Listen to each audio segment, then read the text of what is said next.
تسمعوا في ايكو ماج وحديثنا اليوم في اطار الحديث حول ليكونومي فيرت اي اوتونوميزاسيون ايكونوميك دي فام ان تونيزي. هذه الانيشيتيف اللي نحكيو عليها اليوم. محاضره معنا son excellence l'ambassadrice du Canada madame Lorraine Diguet. Bonjour et bienvenue parmi nous. Bonjour Aslema. Marhaba Aslema. Donc le Canada s'intéresse énormément à cette thématique, l'entrepreneuriat féminin d'une manière générale, mais spécifiquement l'économie verte et l'inclusion, la résilience féminine dans ce domaine spécifiquement.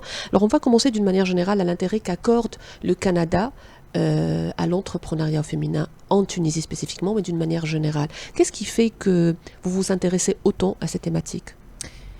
Merci beaucoup de la question. Je pense que d'abord et avant tout, d'aborder la Tunisie plus précisément, je pense que c'est important de considérer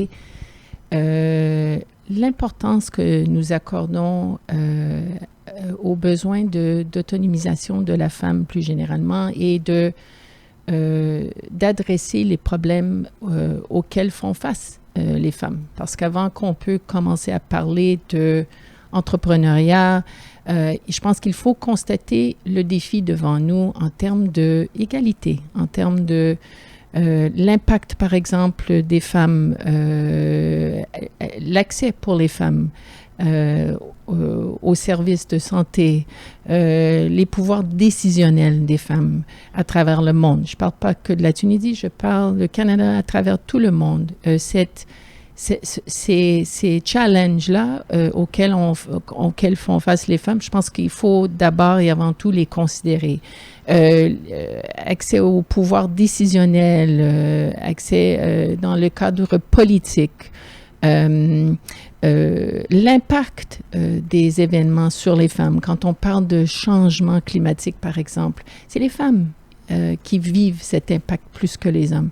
Alors, en considérant tout ça, je pense que l'approche que le Canada voulait faire, c'est vraiment, évidemment, on a une approche féministe au développement et c'est pour cela que la Tunisie, ensemble, un pays qui fait face à des difficultés, des défis, des changements climatiques, c'était vraiment important pour nous de voir comment on pouvait impliquer et adresser les besoins des femmes et de cibler cet entrepreneuriat-là féminin par biais de projets, par biais de dialogue, par biais de sensibilisation à la situation auquel fait face la Tunisie. Et dans ce contexte-là, on est heureux d'être ici aujourd'hui parce qu'un des projets la raison pourquoi on est ici aujourd'hui, c'est pour parler un peu du projet GIWIT, le Green Economy, Women's Empowerment, Economic Empowerment.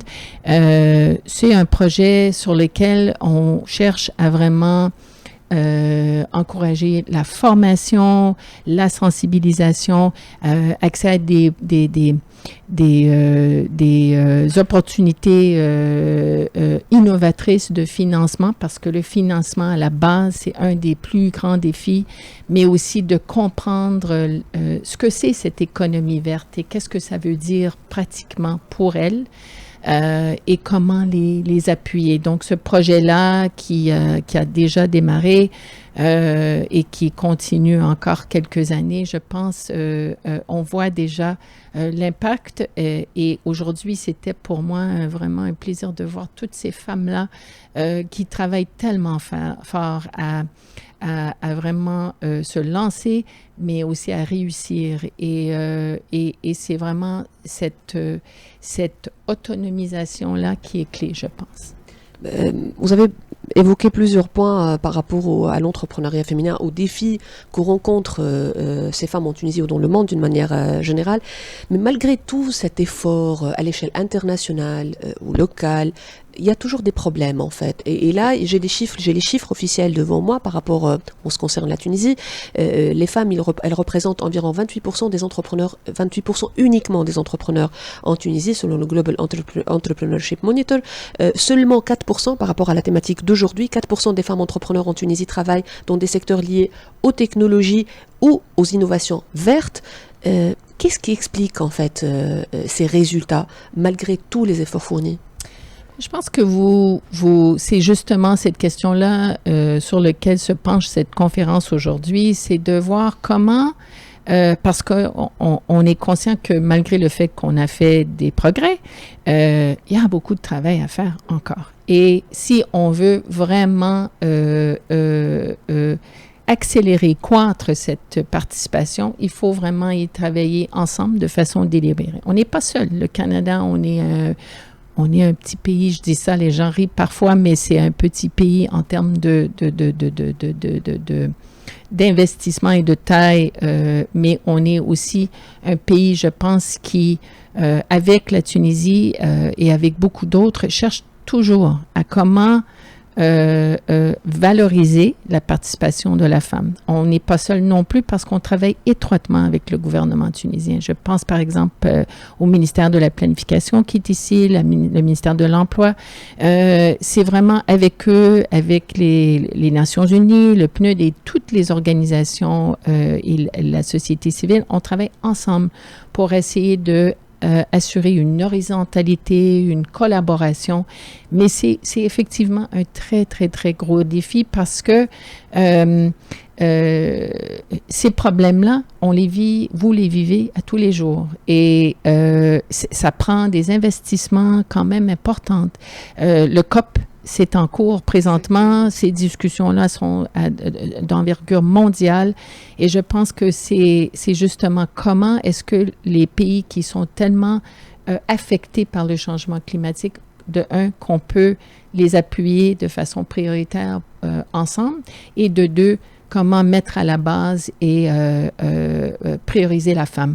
Et j'ai entendu dans les discours ce matin des ministères qui travaillent, qui parlent sur un panel en ce moment, du moment qu'on se parle, c'est comment cibler. Alors, il y a beaucoup de programmes qui ont été lancés, il y a beaucoup d'initiatives où est-ce qu'on veut essayer de vraiment cibler la femme et les encadrer parce qu'il faut vraiment que ces femmes-là puissent réussir et sans cet appui, c'est très difficile pour elles parce qu'elles ont, c'est les moyens, on parlait tout à l'heure à l'extérieur de Tunis, c'est de rentrer dans les zones rurales, les zones, et ça touche aussi le projet, on a un autre projet qui vise les services sociaux, des services agricoles, et c'est vraiment travailler dans les communautés rurales avec les femmes sur, encore une fois, cette idée de sensibilisation, mais comment valoriser la chaîne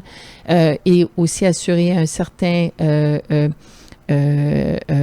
amélioration en termes de la valorisation de leurs produits et de les encourager à considérer des approches vertes. Hein? Donc, mais c'est un défi. On est très conscient de ça, c'est vrai. C'est un grand défi et les chiffres sont là. Les chiffres sont là, il y a aussi de grandes attentes et on termine probablement sur ce point-là. Le Canada représente le principal financeur de l'événement aujourd'hui du G8 avec un engagement financier important aussi. Quelles sont vos attentes? Du projet ou de projet et d'une manière générale sur le moyen et long terme. Mais on va définitivement, j'ai rencontré beaucoup des gens qui travaillent sur ces projets-là avec nous. C'est cet esprit-là de collaboration, d'approche. On s'attend à ce qu'on travaille ensemble. On s'attend à ce que on travaille très fort sur comment assurer les mesures. Donc, c'est une question d'évaluation. Les gens qui travaillent dans les monitoring and evaluation, ça, c'est très clé pour savoir comment cibler les résultats, comment assurer qu'on est vraiment sur la bonne piste. Mais je pense que ce qui me rassure et ce que je disais tout à l'heure, c'est moi, je crois beaucoup dans la femme tunisienne. Et la femme tunisienne, c'est quelque chose, c'est une force de ce pays. Et vous m'avez dit beaucoup de choses avant de oui, c'est vrai, on a parlé un peu de la femme tunisienne et elle m'impressionne à tous les jours parce que quand je quitte Tunis et je visite dans les différentes régions, y compris le sud, je vois tellement cette résilience, mais aussi cette créativité et cette capacité de trouver des solutions à leurs problèmes. Elles savent qu'est-ce qu'elles ont besoin de faire, c'est de les encadrer pour que on puisse les aider, mais c'est pas nous qui les apprenons, c'est elles qui nous apprennent. Votre Excellence, l'ambassadrice du Canada, Madame Lorraine Diguet, merci pour votre présence. Merci à vous, vraiment un plaisir. Un plaisir. Merci un plaisir à partagé. Merci. Merci.